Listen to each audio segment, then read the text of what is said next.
ce soit pour travailler, faire des recherches, jouer, se divertir ou tout simplement rester en contact avec nos proches, les écrans sont omniprésents dans nos vies. Mais alors, quels sont les dangers ?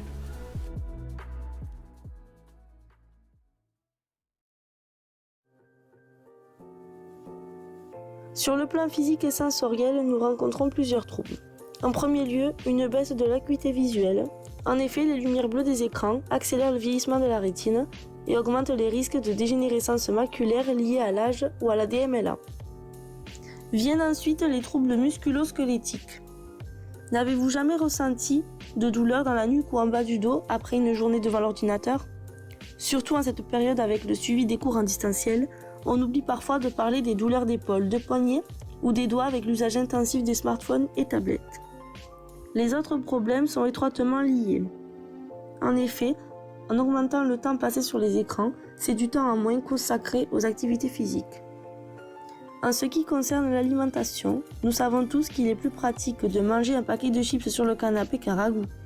Ces deux déviances vont donc favoriser l'apparition d'un surpoids pouvant, à plus ou moins long terme, engendrer des troubles de type cardiovasculaire, diabète de type 2 ou encore des cancers.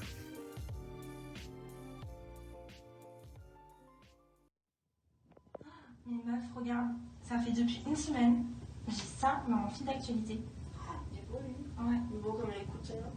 300 €. Non mais ça va. 300 €.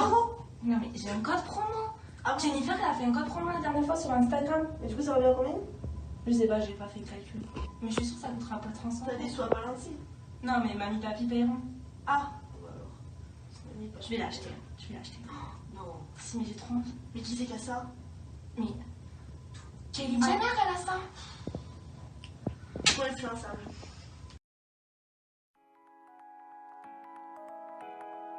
L'utilisation quotidienne du téléphone portable impacte fortement sur nos comportements. Les réseaux sociaux et Internet nous influencent, que ce soit pour la mode, l'image de soi ou le cyberharcèlement. Chaque jour, les publicités, qu'elles soient sur les réseaux sociaux, la télé ou Internet, nous poussent un peu plus à acheter, dépenser, consommer. T'as vu les nouvelles Nike ? Regarde, c'est le sac que j'ai vu sur Insta.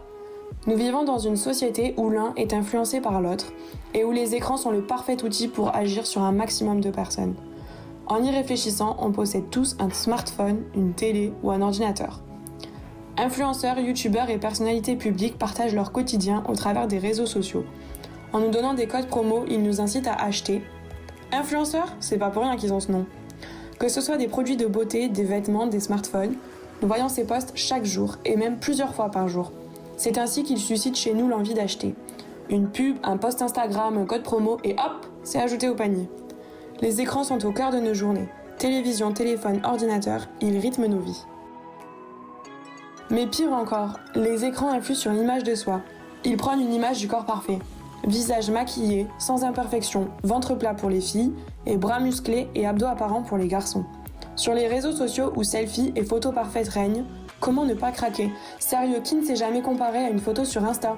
Alors comment trouver sa place dans un monde où l'on ne se reconnaît pas et où l'on se compare sans cesse aux autres ? Un petit conseil, restez vous-même et puis dites-vous que l'image que vous voyez sur les réseaux sociaux ne reflète pas la réalité. C'est un peu comme la photo du Big Mac chez McDo, quand tu ouvres la boîte, c'est pas la même. De nos jours, Internet est devenu pour certains un moyen d'harceler, d'insulter, de se moquer.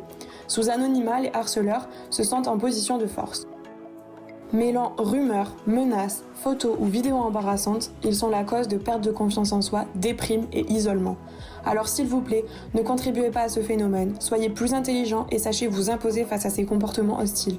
Et surtout, si vous êtes victime de cyberharcèlement, signalez les profils, les comptes, les messages, afin que ces personnes soient punies.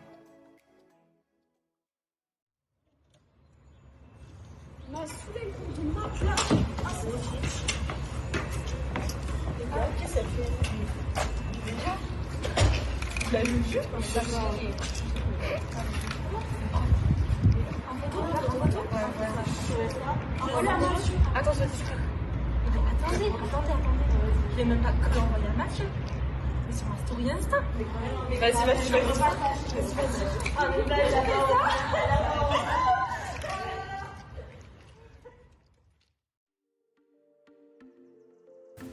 mais L'usage abusif des écrans a un impact non négligeable sur les plans psychologiques et cognitifs.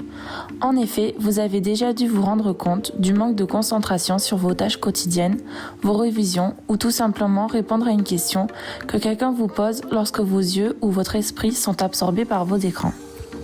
Les addictiologues parlent d'addiction et expliquent que l'on retrouve les mêmes symptômes que l'on connaît pour les addictions aux drogues ou comportements à risque, comme notamment le fait de ne penser qu'à son téléphone, de passer beaucoup de temps à l'utiliser, l'urgence de se connecter, de répondre, de vérifier les notifications, l'utilisation pour fuir la réalité ou encore de ressentir une certaine gêne quand on ne l'a pas sur nous.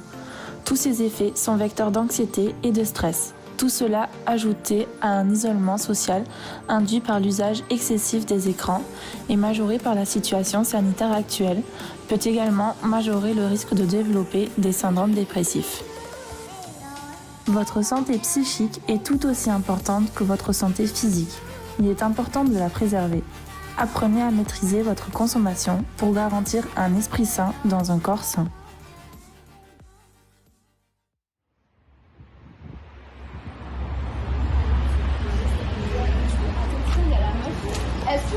Excuse-moi, ça va?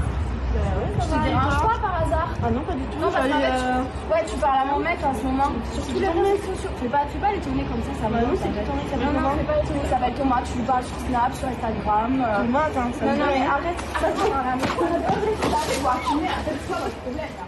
Pauvre fille.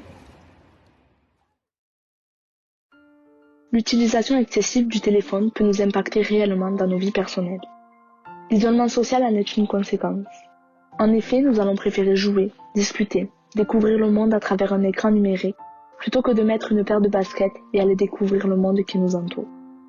L'utilisation de ces écrans nous enferme dans une bulle dans laquelle personne ne peut entrer. Tout cela engendre également une altération de la communication verbale. Connaissez-vous dans votre entourage une famille qui communique par téléphone afin de dire que le dîner est prêt? Moi j'en connais. Et malheureusement, cela est de plus en plus courant. Aujourd'hui, on préfère envoyer un message pour avoir des nouvelles de nos proches, plutôt que de se déplacer pour passer du bon temps avec eux. En ayant l'habitude de ne plus communiquer, le langage devient également de plus en plus pauvre. Enfin, cela entraîne quelquefois des situations de conflit familial. En effet, nous devenons plus agressifs, plus irritables, notre comportement change. Souvent, nos aînés ne comprennent pas comment nous pouvons rester autant de temps les yeux rivés sur un écran. Et lorsqu'ils le verbalisent, cette irritabilité peut alors jaillir et enclencher un conflit jusqu'alors évitable par une communication calme. Cependant, on peut reconnaître les effets positifs d'une communication se faisant à travers les écrans, notamment durant cette période difficile que nous traversons. Nous n'avons pas tous la chance d'avoir sa famille près de nous. Les portables permettent ainsi de maintenir un lien. Un membre de la famille à l'étranger ou même dans une région voisine peut nous partager son quotidien grâce à ces différentes technologies. Par certains moments, cela représente une vraie prouesse de pouvoir découvrir la vie de nos proches, malgré la difficulté de ne pas pouvoir s'y rendre. Pour vous dire, j'ai vécu tout cela, mais c'est en prenant du recul que j'ai alors pris conscience de l'importance qu'il fallait accorder au moment avec nos familles, nos amis. Aujourd'hui, le seul regret que je peux avoir, c'est de ne pas avoir pu profiter des personnes qui ne font plus partie de ma vie. Alors c'est à vous de jouer afin de n'avoir aucun remords. Profitez des moments simples de la vie, vous vous en serez reconnaissant.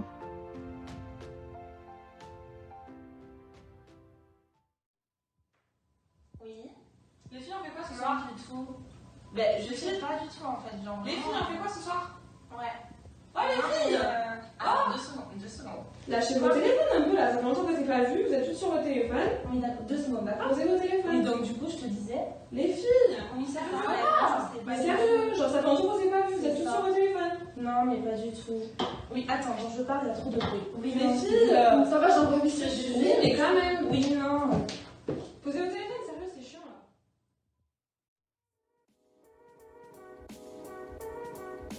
Malgré ses nombreux aspects néfastes, l'utilisation des écrans a également des points positifs. Ils nous permettent une ouverture sur le monde, que ce soit le fait d'échanger avec des personnes, où qu'elles se trouvent, peu importe la distance. On peut leur parler de vive voix et même les voir grâce au système d'appel en visio. Les écrans sont une source d'information, elles peuvent être en temps réel grâce aux médias. C'est également un accès à la culture, via les différents moteurs de recherche qui traitent tous les sujets. Ces appareils, aussi présents soient-ils, nous rendent disponibles et joignables à tout moment. Ils permettent une interaction directe et rapide. Les téléphones, les réseaux et autres immortalisent des moments de vie.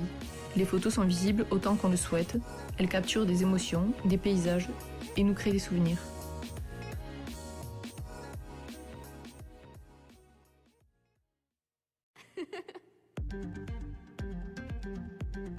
Il existe cependant un moyen de réduire l'usage des écrans. Tout d'abord, évitez la télé dans la chambre. En effet, la télé dans la chambre coupe les liens sociaux familiaux.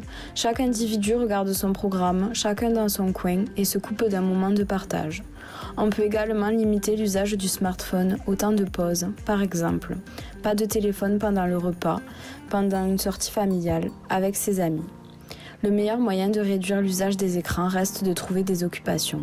Même pendant ce temps de crise sanitaire, nous vivons dans une région magnifique avec de nombreux paysages à découvrir à proximité de chez nous. Profitons-en. Enfin, désactiver les notifications vous permet de ne plus avoir la tentation permanente de consulter votre téléphone et vous permet de rester concentré sur vos tâches. Il existe depuis quelques années une astuce pour limiter son temps d'écran, passer son smartphone en noir et blanc. Les couleurs vives ont tendance à attirer nos yeux, tandis que le noir et blanc sont des couleurs froides qui vous font détourner le regard.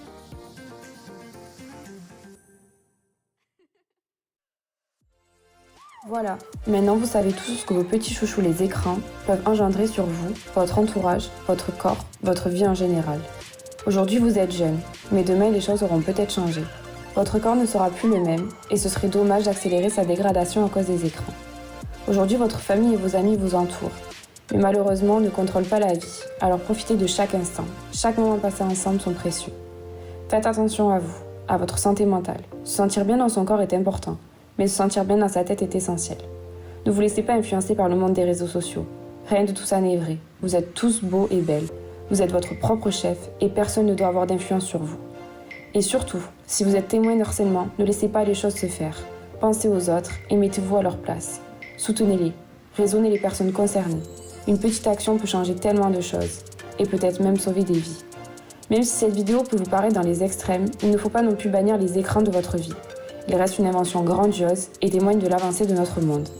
Garder le contact avec les personnes éloignées, avoir toutes les informations nécessaires en un clic, et immortaliser des moments importants de nos vies ainsi que des paysages reste tout de même un atout non négligeable. On espère sincèrement que cette vidéo vous aura plu, mais surtout qu'elle vous aura fait réfléchir. Les écrans, c'est bien, mais restez vigilants.